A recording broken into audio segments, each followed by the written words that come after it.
नमस्कार दोस्तों, मैं जितेश कौशिक एक बार फिर स्वागत करता हूं आपके अपने YouTube channel public reaction TV पर। तो कैसे आप सभी, उम्मीद करता हूं बढ़िया ही होंगे।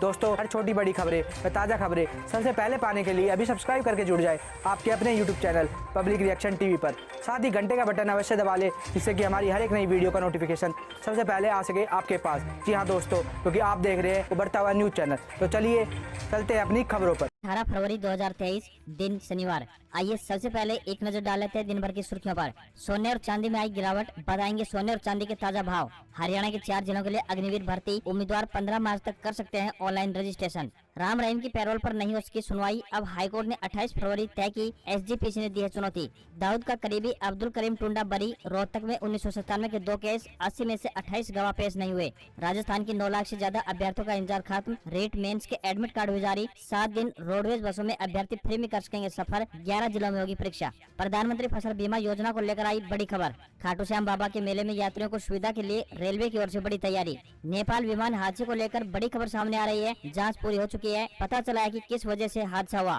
हरियाणा में ई टेंडरिंग को लेकर हरियाणा की जननायक जनता पार्टी में मचा घमासान। और अब खबरें विस्तार से।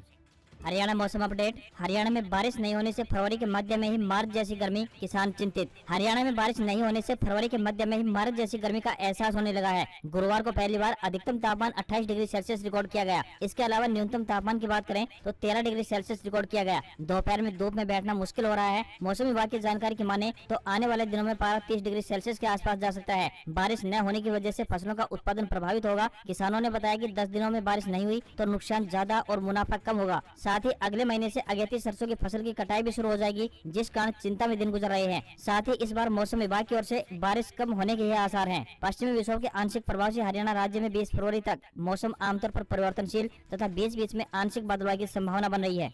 हरियाणा के 4 जिलों के लिए अग्निवीर भर्ती, उम्मीदवार 15 मार्च तक कर सकते हैं ऑनलाइन रजिस्ट्रेशन, परीक्षा के लिए देने होंगे 5 विकल्प। हरियाणा में अग्निपथ योजना के तहत भारतीय सेना में अग्निवीरों की भर्ती के रजिस्ट्रेशन प्रारंभ हो गए हैं। ऑनलाइन आवेदन की अंतिम तिथि की बात करें तो 15 मार्च है। चयन परीक्षा 17 अप्रैल को होगी। हिसार सेना भर्ती कार्यालय के निदेशक कर्नल मोहित सिंह ने बताया कि ऑनलाइन परीक्षा के लिए अभ्यर्थी द्वारा आवेदन परीक्षा शुल्क 250 रूपए तय किया गया है। उन्होंने बताया कि अग्निवीरों की भर्ती 2 चरणों में की जाएगी। प्रथम चरण में ऑनलाइन कंप्यूटर आधारित लिखित परीक्षा और द्वितीय चरण की बात करें तो भर्ती रैली का आयोजन किया जाएगा। भर्ती के लिए इच्छुक उम्मीदवारों के लिए सेना की वेबसाइट पर पंजीकरण करवाना अनिवार्य होगा। हिसार, जींद, फतेहाबाद और सिरसा जिला के जिन युवाओं का जन्म 1 अक्टूबर 2002 से 1 अप्रैल 2006 के बीच हुआ है, वे आवेदन के पात्र होंगे। ऐसे युवा जिन्होंने 10वीं या फिर 12वीं की कक्षा उत्तीर्ण की है या बोर्ड परीक्षा दे चुके हैं और अभी उनके परिणामों की घोषणा नहीं हुई है, वे अभ्यर्थी भी आवेदन करने के लिए पात्र होंगे। उन्होंने सभी अभ्यर्थियों से अनुरोध किया है कि वे किसी भी तरह की भर्ती संबंधी अफवाह पर ध्यान न दें और भर्ती के दौरान दलालों से सावधान रहें।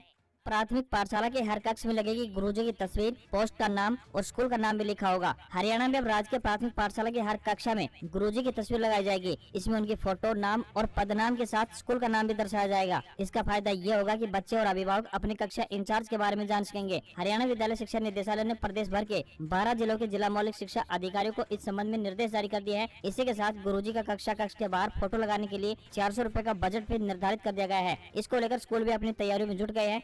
जिन 12 जिलों में प्रक्रिया लागू होनी है उनमें फरीदाबाद, गुरुग्राम, हिसार, झज्जर, करनाल, महेंद्रगढ़, नूह, पलवल, पानीपत, रेवाड़ी, रोहतक और सोनीपत जिलों में लागू करने के फरमान सभी जिला मौलिक शिक्षा अधिकारियों को जारी कर दिया गया है। हरियाणा के किसानों के लिए बड़ी खुशखबरी। प्रधानमंत्री फसल बीमा योजना के तहत मिलेगा 2 लाख रुपए तक का बीमा कवर। प्रधानमंत्री फसल बीमा योजना कृषि और किसान कल्याण मंत्रालय की तरफ से साल 2016 में प्रारंभ की गई थी। इससे किसानों को प्राकृतिक आपदाओं से होने वाले नुकसान से बचाया जाता है। इसके तहत किसानों को 2 लाख रुपए तक का बीमा कवर दिया जाता है। यह जानकारी देते हुए हिसार उपमंडल अधिकारी पवन ने बताया कि बीमा कवर फसलों की कैटेगरी पर निर्भर करता है। यह बीमा राशि किसानों को सीधे बैंक खाते में उपलब्ध कराई जाती है। जिन किसानों ने किसी बैंक से ऋण नहीं लिया है वे फर्द और आधार कार्ड के जरिए आवेदन कर सकते हैं तथा जो ठेके पर जमीन लेकर खेती करते हैं वे जमीन के मालिक से एग्रीमेंट लेकर आवेदन कर सकते हैं। उन्होंने बताया कि जिन्होंने बैंक से ऋण लिया है उनकी फसलों का बीमा संबंधित बैंक करता है। यदि किसान बैंक को अंतिम तिथि से 7 दिन पहले लिख कर देता है कि उसे फसल का बीमा नहीं कराना है तो बीमा नहीं होगा। लिख कर न दिए जाने पर बैंक की तरफ से फसल का बीमा कर दिया जाएगा।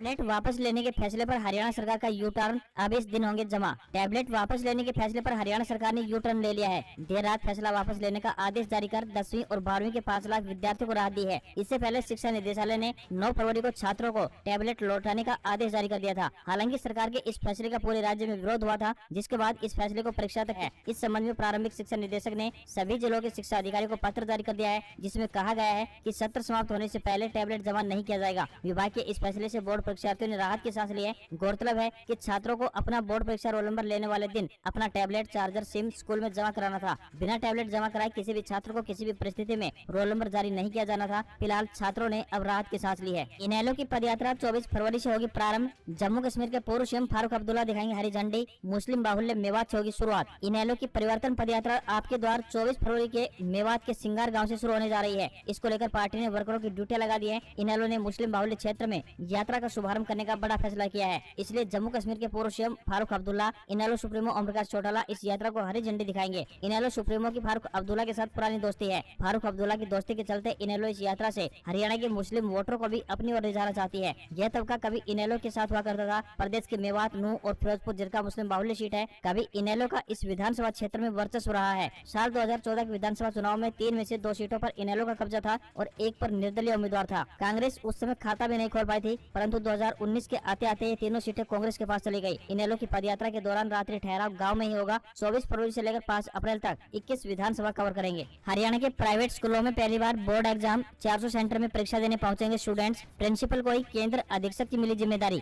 हरियाणा में पहली बार प्राइवेट स्कूलों में बोर्ड परीक्षार्थी एग्जाम देंगे। इसके लिए board of school education Haryana यानी BSES की ओर से 400 प्राइवेट स्कूलों में परीक्षा केंद्र बनाए गए हैं। इसके साथ ही स्कूल के प्रिंसिपल को केंद्र अधीक्षक की भी जिम्मेदारी दी गई है। राज्य में 27 फरवरी से बोर्ड की परीक्षाएं आरंभ होने जा रही हैं। बोर्ड का मानना है कि निजी स्कूल में परीक्षा आयोजित से ज्यादा पारदर्शिता सुनिश्चित हो सकेगी। अमित शाह ने हरियाणा बीजेपी को दिया 3 कैटेगरी बूथ प्लान। परफॉर्मेंस के हिसाब से A, B और C में बांटा। जहां पार्टी कमजोर वहां पर ज्यादा फोकस। केंद्रीय मंत्री अमित शाह हरियाणा बीजेपी को 2024 में जीत का मंत्र देकर गए हैं। उनका यह मंत्र बूथों को लेकर है। अमित शाह ने प्रदेश अध्यक्ष ओम प्रकाश धनखड़ को 3 कैटेगरी बूथ प्लान पर फोकस करने को कहा है। इन बूथों पर परफॉर्मेंस के हिसाब से A, B और C कैटेगरी में बांटा गया है। बूथ की कैटेगरी के हिसाब से बूथ पालकों की जिम्मेदारी तय की गई है। हरियाणा को भाजपा ने 308 मंडल और 19,786 बूथों में बांटा हुआ है। केंद्रीय मंत्री के 3 कैटेगरी बूथ प्लान में सबसे मजबूत बूथों को A कैटेगरी में रखने को कहा है। इन बूथों में भाजपा अच्छी बढ़त के साथ जीतती रही है। B कैटेगरी में उन बूथों को शामिल किया गया है जहां बीजेपी कम मार्जिन से जीती है, जबकि C में उन बूथों को रखा गया है जहां भाजपा कमजोर है और जीत नहीं पाती। इसका विधानसभा वाइज ब्यौरा भी बनाने को कहा गया है।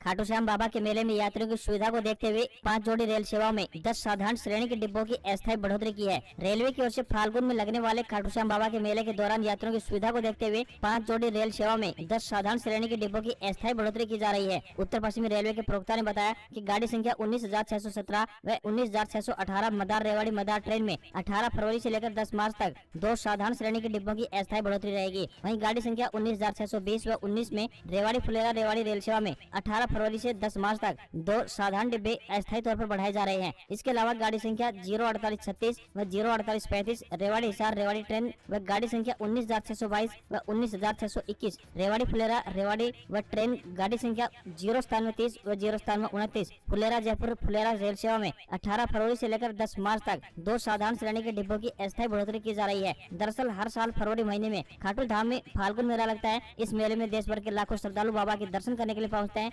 रेवाड़ी, नारनौल, गुरुग्राम, दिल्ली और यूपी के यात्री रेवाड़ी के रास्ते ही खाटू श्याम जाने के लिए ट्रेन का सफर करना पसंद करते हैं। इसी को देखते हुए रेलवे ने ट्रेनों में डिब्बों की बढ़ोतरी की है। हुआ था नेपाल विमान हादसा, जांच में हुआ खुलासा। पायलट ने गलती से इंजन की पावर सप्लाई बंद कर दी थी। नेपाल के पोखरा में 15 जनवरी को येती एयरलाइंस का एक विमान दुर्घटनाग्रस्त हो गया था। इस हादसे में 5 भारतीयों समेत 72 यात्रियों की मौत हो गई थी। इस हादसे की प्राइमरी रिपोर्ट सामने आई है, जिसमें खुलासा हुआ है कि फ्लाइंग पायलट ने लैंडिंग के लिए कॉकपिट में लगे फ्लैप लीवर की जगह गलती से इंजन की पावर सप्लाई बंद कर दी थी। रिपोर्ट में यह भी कहा गया है कि जब एयर ट्रैफिक कंट्रोलर यानी ATC ने लैंडिंग के लिए मंजूरी दी, तब फ्लाइंग पायलट ने 2 बार कहा था कि इंजन में कोई पावर सप्लाई नहीं हो रही है। येती एयरलाइंस की फ्लाइट 691 काठमांडू के तिरुभुवन एयरपोर्ट से निकली थी। लैंडिंग से ठीक कुछ सेकंड पहले पोखरा के पुराने और नए एयरपोर्ट के बीच सेती नदी में गिर गई थी। साथ ही इन्वेस्टिगेशन टीम ने बयान में जारी करते हुए बताया कि फ्लाइट डेटा रिकॉर्डर और कॉकपिट वॉइस रिकॉर्डर की जांच और रिसर्च के बाद इसका पता चला है।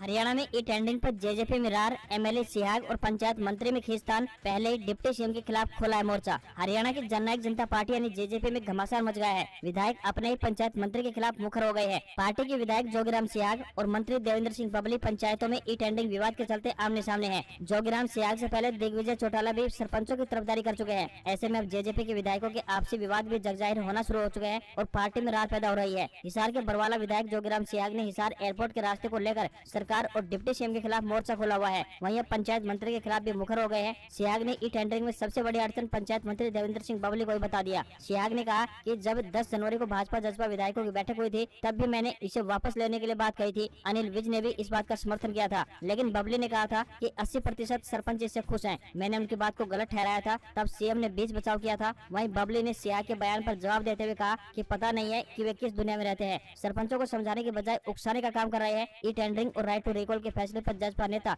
दिग्विजय चौटाला भी खुश नहीं है। सिरसा में सरपंचों के धरने पर पहुंचे दिग्विजय चौटाला ने कहा था कि वो सरपंचों की मांग सुनने के लिए आया था। सरकार को इनकी बात सुननी चाहिए। मेरी राय है कि प्रजातांत्रिक प्रणाली में शक्तियां चुने गए प्रतिनिधियों के पास होनी चाहिए। ऑफिसर में मिशन क्लीन जारी, 15 दिन में 6 जिलों से 7 करप्ट अधिकारी हुए गिरफ्तार, 1,66,000 रूपए बरामद भी किए। हरियाणा एंटी करप्शन ब्यूरो का राज्य के सरकारी ऑफिसों में मिशन क्लीन जारी है। 15 दिनों के दौरान राज्य के 6 जिलों से 7 भ्रष्ट अधिकारियों की गिरफ्तारी की जा चुकी है। साथ ही इन भ्रष्टाचारियों के पास से 1,66,000 रूपए बरामद भी किए गए हैं। इन भ्रष्टाचारियों में एक ITI प्रिंसिपल, 2 पुलिस अधिकारी, 1 ग्राम सचिव और 1 ऑक्शन रिकॉर्डर शामिल है। हरियाणा एंटी करप्शन ब्यूरो का राज्य के 7 जिलों पर विशेष फोकस है। इनमें सीएम सिटी के नाम से फेमस करनाल, गुरुग्राम, पानीपत, कैथल, सिरसा और भिवानी शामिल किए गए हैं। हरियाणा के मुख्यमंत्री मनोहर लाल खट्टर और गृह मंत्री अनिल विज की ओर से इन सभी जिलों के लिए विशेष दिशा निर्देश जारी किए गए हैं। हिसार तलवंडी राणा रोड विवाद बढ़ा, अभय चौटाला का मंत्रियों विधायकों को चैलेंज, धरने को समर्थन तो विधानसभा में मुद्दा उठाकर दिखाओ। हिसार के तलवंडी राणा गाँव में बाईपास पर दिए जा रहे धरने पर बरवाला ब्लॉक की 43 पंचायतों के प्रतिनिधि के तौर पर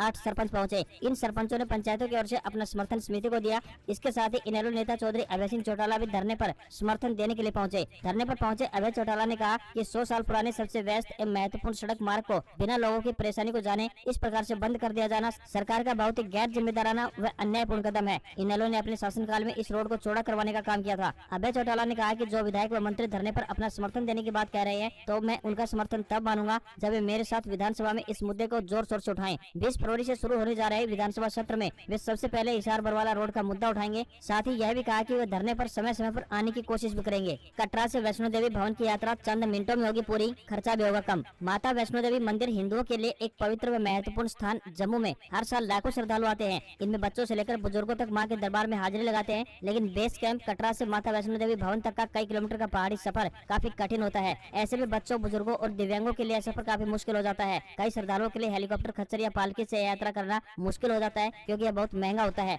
ऐसे में श्रद्धालुओं के लिए एक बड़ी समस्या पैदल ही पहाड़ की तरफ यात्रा करना है। ऐसे में सरकार की ओर से इसका समाधान निकाला गया है। अब जल्द ही लाखों श्रद्धालु कटरा से वैष्णो देवी भवन की यात्रा चंद मिनटों में पूरी कर सकेंगे और उनका खर्च भी काफी कम होने वाला है। पवित्र वैष्णो देवी तीर्थ की ऊंचाई समुद्र तल से 5300 फीट है। माता का दरबार, जिसे भवन भी कहा जाता है, वहां तक पहुंचने के लिए तीर्थ यात्रियों को शिविर कटरा से 13 किलोमीटर से अधिक की पैदल यात्रा करनी पड़ती है। ऐसे में कई सालों से ऐसी सवारी की मांग की जा रही है जो लोगों को कटरा से भवन तक आसानी से ले जा सके। ऐसे में सरकार द्वारा रोपवे के निर्माण को लेकर प्रोजेक्ट की प्रक्रिया आरंभ कर दी गई है। रोपवे से यह सफर कई घंटे से घटकर सिर्फ 6 मिनट का रह जाएगा। इस रोपवे की लंबाई की बात करें तो 2.4 किलोमीटर होगी। यह रोपवे परियोजना 3 साल में पूरी होगी। रोपवे कटरा की बेस कैंप ताराकोट से शुरू होगा। यह माता वैष्णो देवी के मंदिर के पास सांझी छत तक जाएगी। साथ ही आपको यहाँ पर बताते चले कि 2 साल पहले माता वैष्णो देवी मंदिर से त्रिकुटा पर्वत के ऊपर पहाड़ पर स्थित भैरव मंदिर तक रोपवे शुरू किया गया था, जो काफी सफल रहा है। इसके लिए थकान और मुश्किलों से भरे भैरव मंदिर तक की यात्रा बेहद आसान हो गई है। शेयर बाजार में गिरावट, सेंसेक्स 316 अंक गिरकर 61,002 पर बंद, निफ्टी 91 अंक टूटा,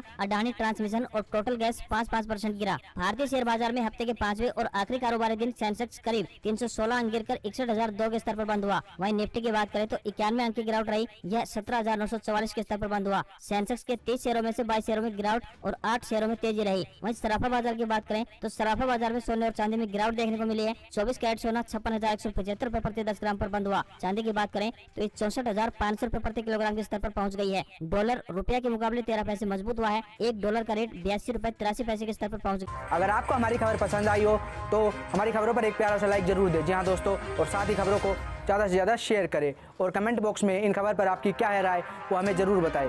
आज की खबरों में सिर्फ इतना ही। मिलते हैं अगली खबर में। जब तक सब्सक्राइब करके जुड़ जाइए आपके अपने YouTube channel public reaction TV से, और साथ ही घंटे का बटन जरूर दबा लें ताकि हमारी हर एक नई वीडियो पहुंच सके आपके पास सबसे पहले।